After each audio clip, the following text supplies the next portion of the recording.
One, two, 1, 2, 1, 2, 3, 4, 5, 6. Are we rolling? My name is Rehan Greeff, originally from South Africa, small town in the Eastern Cape called Burgersdorp. Between the ages of 13 and 16, I had 5 knee operations due to rugby injuries. 2 in the left leg, 3 in the right leg, and I just didn't want to give up. Like already that was something that was in me, even though it meant I would need to go play rugby with metal plated knee braces, looking like Forrest Gump. That is what I would do. But then after the 5th knee operation, the orthopedic surgeon just told me, listen buddy, you're probably going to be having knee replacements by the age of 30, so hang up the boots, call it a day, and leave it there.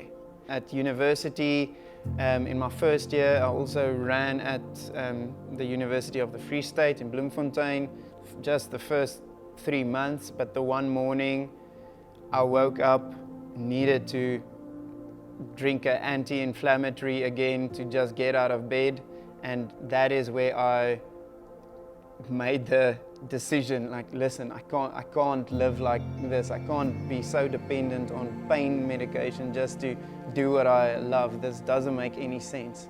Like, fast forward a few years up to 2015, September 2015, me and my wife came across to London.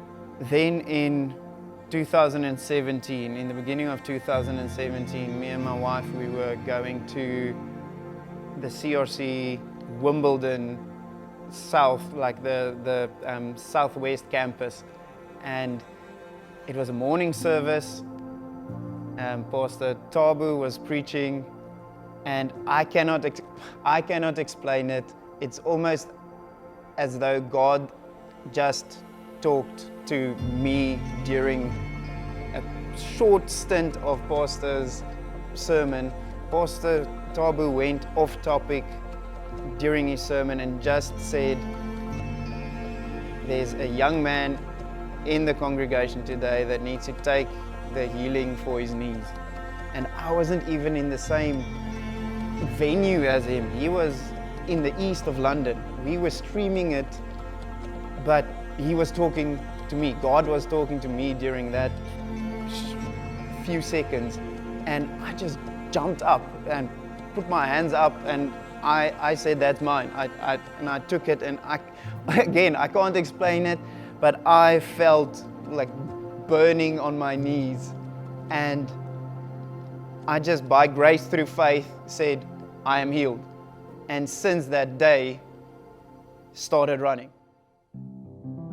This year was amazing. It's an absolutely incredible challenge to be part of, an incredible journey. I feel we've accomplished something great, and just to see him do this thing, amazing experience. Seeing him push and get into that breaking point, and being there to help him push through. Expansion is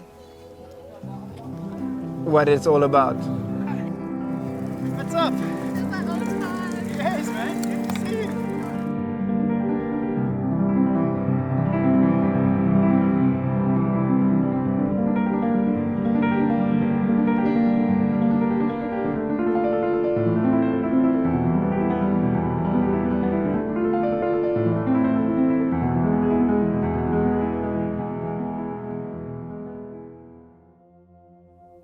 Run Forest Run started based on my nickname that I had at school because of the movie Forrest Gump. He had those metal-plated knee guards that he ran out of. That's where my nickname from school came from. That is where Run Forest Run came from in 27, or it was actually in 2018 was the first time that we called it Run Forest Run when I did the events. And for each year, I didn't just choose an event or go to a race or do something like that. It needed to be something that inspired me, challenged me, and almost called me by name. So it was always a prayerful exercise to get to what I need to do. And I didn't want to do more than one thing a year. It's an annual, there's one thing a year. And after 2020, we're in the middle of pandemic, but the cause and the core of Run Forest Run, of being blessed to be a blessing and expanding horizons, hasn't changed. So we still need to do something. And in come 2021, I still didn't know what to do. And then this challenge of it's called the Smog Graham Round, which is a 300-kilometer route in and around London through the 32 boroughs of London to high places of each of the boroughs. And that caught my eye because I believe there's spiritual significance in taking ground, like we read in Joshua, God promising wherever you put your feet, that land will be given unto you, and taking high ground. Especially those two things were very significant for me. And the cool thing about the route itself was also it was created to connect the green parts of London with each other. And so 150 kilometers is trail running, and 150 kilometers is connecting roads to get to the next green area. And so all of that combined was amazing for me, but I needed to then also think about how am I getting more people involved in this, and that was a head scratcher. But then again, through prayer, it came that the slogan of this year is expanding horizons, running for good. And I wanted people, whether you're a couch potato or what, if you just like Pilates or something like that, come and go and do the furthest that you've ever run. You don't need to do the 300 craziness that I'm doing, but do the furthest that you have ever done, because that is inspiring. And through that, we were able to pull together a little more than 60 people, not only in London, but in South Africa and Australia, people that said, yes, I can get behind this, and also ask my platform of people to engage and raise funds with me to support JAM. Joint Aid Management is one of our global relief partners who serve to provide life-saving interventions and development projects in African countries as they help Africa help itself to fight hunger and malnutrition. When it all started back there in 1984 in Pombara, when I was stranded there for 10 days, and more than 30 people were starving to death every day, and children were dying. There were those 320 orphans that had been found amongst the dead bodies of their parents. It was a total life-changing time that actually was what started JAM. It's what actually put us on this road, on this journey. Yeah, and I remember when you came home, I was just so happy that you were alive, not knowing what had happened, no communications, no way of connecting with you. Sometimes we forget what the situation was like 30 years ago. He then stood in the gap and said, here I am, God, use me. And how JAM has grown significantly since then and has a daily impact in millions of people's lives.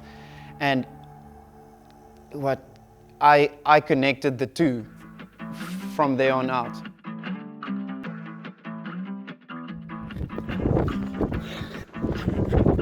Hello everyone. Getting ready for the afternoon run. Good morning everyone.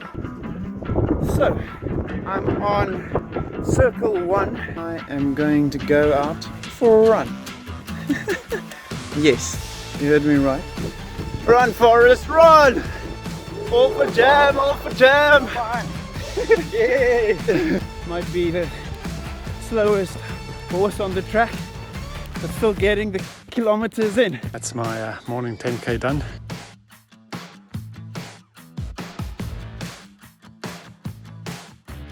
It's a special run because I'm getting the privilege to share it with my favorite food type, lamb chops. So it turns out running is not just about running. Come mama. Come.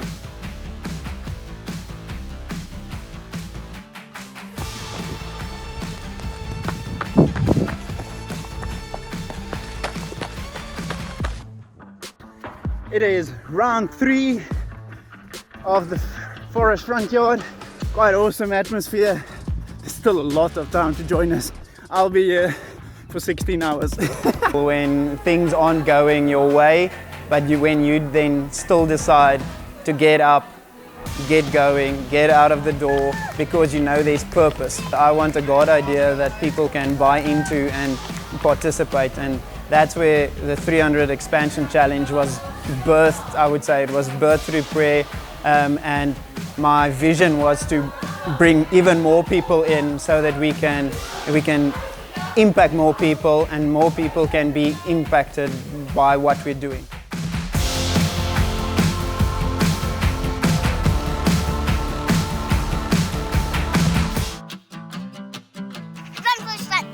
We're supporting Jan. I have not seen myself in more than 48 hours. I'm Lisa Barbara. Some people know me as LB. I am Rehan's wife. So my role is a supporting role, sometimes giving the reality checks. I make that work while he can train, and then in the race, supporting him in the race, and whenever he needs me, that's where we'll be. And a big challenge for him on the first year he ran was a 100-kilometer race. And at 80 kilometers, I saw him really quite tired, and he pushed through and he did his 100K. And from there, every year it just expanded. For a while, you would see Rehan think about things, and then I would just leave him, and he would be looking into races, different things, and then suddenly he would say, I was thinking, or have you seen this? And then I know something's come. For him, it's never just a race or another thing to finish or to get a medal for. It's always been something that was birthed within a healing. Rehan's 2 little girls are his biggest supporters. They have just tagged onto this Run Forest Run concept. It's a lot of fun for them. They love seeing Daddy up to something new. They like running with him as well, so it's trying to negotiate that last 2 kilometers that they can join. Of course, then we have school runs, we have life. I'm a working mom as well, so it's both of us working full-time, 2 kids going to school and trying to navigate that with training sessions then as well. The times you would not run, that's the times that Rehan will go out and he will just be with such a big smile running because he knows his why. So that is amazing to see, and we got to see that. But so as the training got harder, the time needed to expand. A week before, Rehan's dad has been sick for quite some time. He had cancer. And during that week, he very quickly deteriorated, and he passed away on the Sunday before the race started. And that's 4 days prior to a challenge that is massive, that has had so much organization going into that. It was that question whether should he go home to South Africa, to family, and be with them in this time of sore hearts, or should he stay and finish this race? And so that was part of the challenge for us as a family, really sitting down, having those conversations that were really hard. But the heart of the family was that his dad would have wanted him to continue. He was one of his biggest supporters, and the family wanted us because they also understood that, again, this was birthed from something much bigger than us. This is not just a race for him or a tick box exercise or a medal.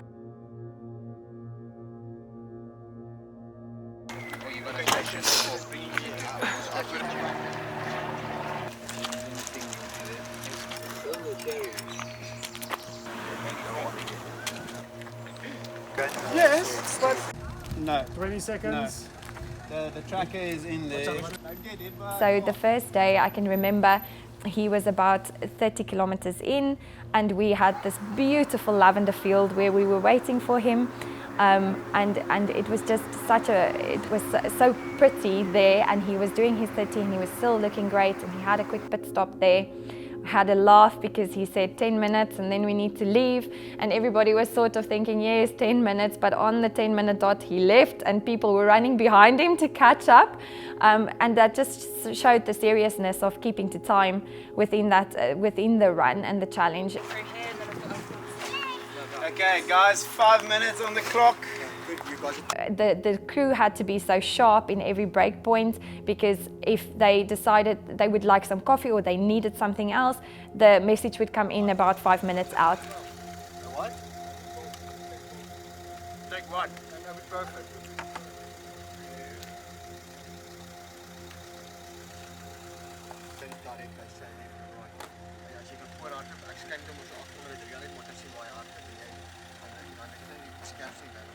How you're feeling, okay, at this moment, you know? Still doing well. It's like 80, what's it now? 83 kilometers. Still good, and we've got the best. We've got the best support crew. Come on, yeah. We are very blessed. Awesome, awesome. So just a little more than 70% still to go. Livingston, Sindiso, and Rehan is taking a bit of a nap. But this is our crew members. Yeah, AD, as you can see, he's going strong. Brother Nathan is just also here somewhere. And we all had our first stint of helping out, so we do about 15 kilometers at a time. So we each had a go of just running with the runners. So obviously now it's night, so we have to help throw a bit of light as they run, also show the way where they need to go. It's good, going well so far. Rehan is really doing well. Lisa did well, Livingston well, so I think everything's en route. 80 gone of the 320, so only 220 left. So come on. We are getting there. The Friday we had to do the school run, and then I had the little one with me, and we travelled up north via the Dartford crossing to get to Rehan, and he was at his most northern points at that point, and I think it was just past 110 kilometers in. He had breakfast in the morning, but then shortly after that he started becoming sick. And nutrition is so important within a race, but your body shuts down to an extent. Hills. A little bit off-road, a lot off-road. That's right. And the man them with me. All for jam, baby. That's right. Donate. Let's go. Follow the link. £5, feed the child. Let's go. Do it. Steady. Oh, you right? The aim was always the fundraising for JAM. So to reach that target, they haven't reached yet at that point. It was just a heaviness overall, and I could feel him running with that burden. So when I got to him, I could see he's so burdened, he was really, really heavy, and he still has more than half of the race or challenge to go. So we prayed, we lay hands on him, we prayed, and really just felt that burden shift and that heaviness shift so that he can run freely and without that heaviness, because God says that his burden is light, and so we can cast our burdens onto him, and that's what we did in that moment, is really intercede for that. We thank you for cells rejuvenating, muscle strengthening, Lord, muscle tendons releasing and relaxing in the name of Jesus. We thank you for a fire, a renewed fire in his belly, Lord, so that he can run and he knows why, Lord.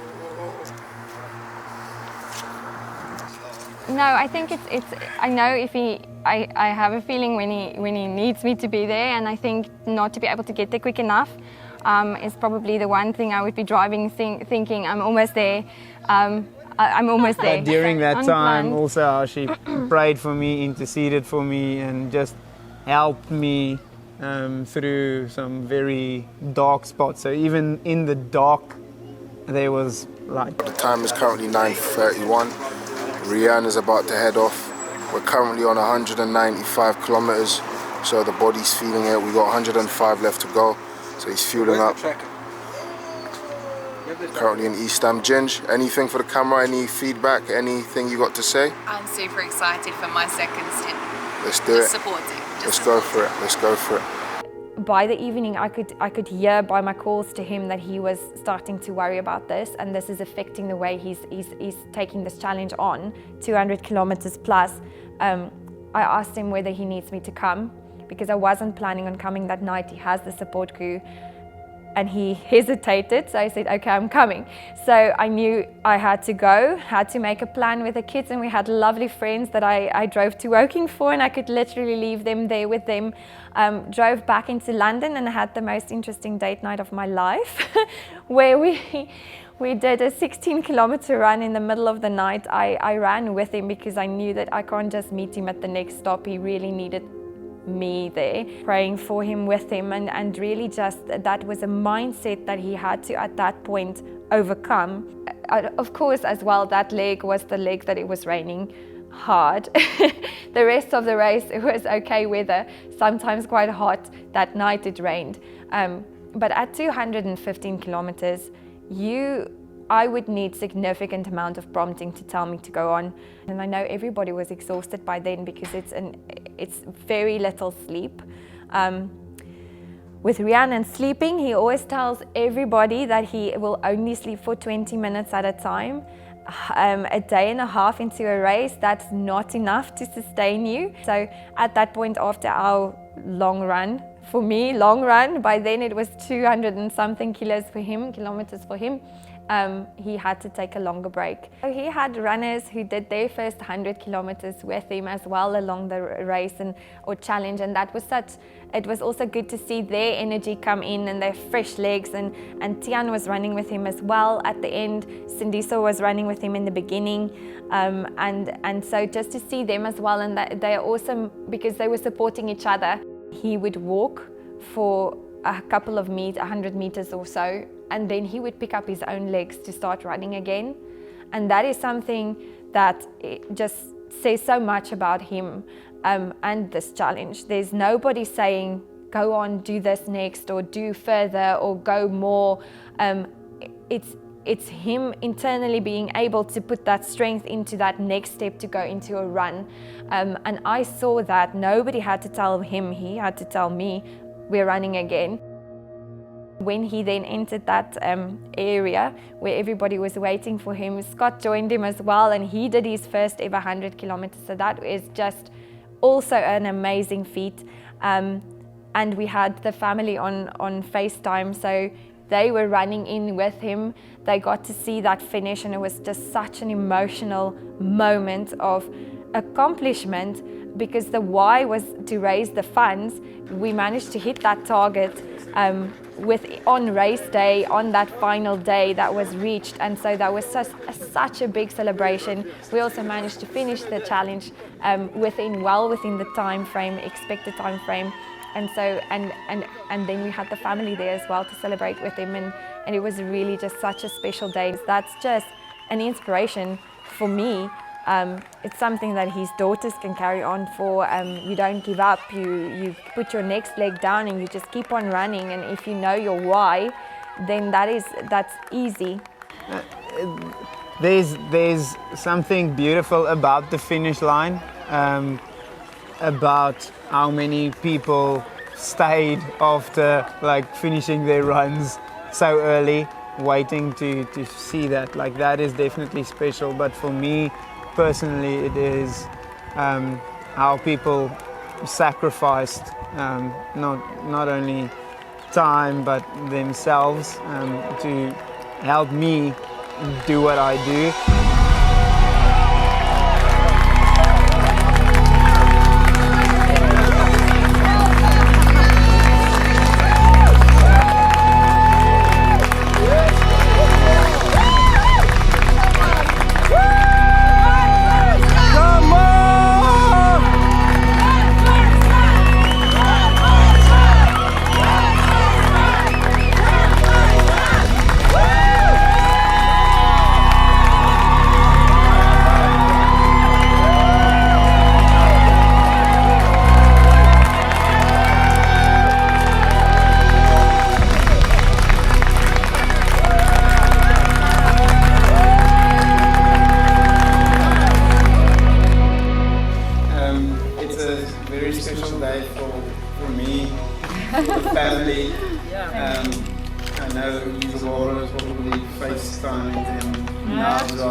great journey, and for each of the runners, guys taking on their first 10K. Guys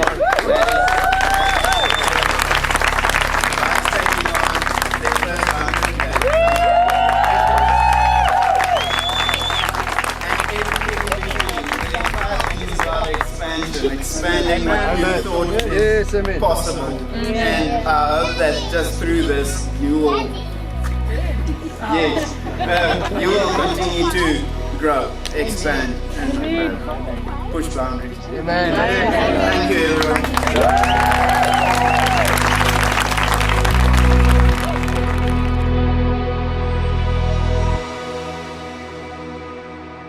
So, people to thank, I would say, outside the family, I'm going to be talking about people behind the scenes that made such a big difference is Paul, Bosch, and Karen Snook. They were the race day directors and the support captains, and what they did and brought was just incredible. The energy and just the effectiveness in how everything was run made everyone feel welcome, and that made us really be very efficient in what we did. They made race day special for every runner. If you did a 10K or if you did a marathon, it was special for everyone. So it was amazing. Then all the support crew that were with me, each of those cyclists, each of the runners. Logistics. All the logistics behind it. Listen, it's crazy. And the amount of hours they did not sleep and could have done something much nicer or couch related. I want to thank them for that and being part of this expansion challenge. Then every single runner that challenged themselves, whether it is a 10K, whether it is their first marathon or ultra marathon, that is such an incredible journey and story that they can tell. This is such a massive thing, and there are so many people and tiny detail, you guys on media, yes, and his sister back in South Africa doing the Run Forest Run social media as well, and CRC London for 100% backing this and just supporting, and Jam UK that came alongside, shared, and just this is it's so much bigger than we can actually thank everybody for.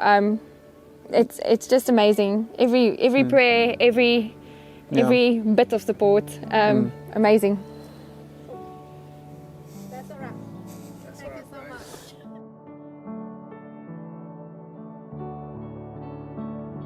much. So what's next? So 2022 is the year where I'm again expanding my horizons, expanding what I think is possible.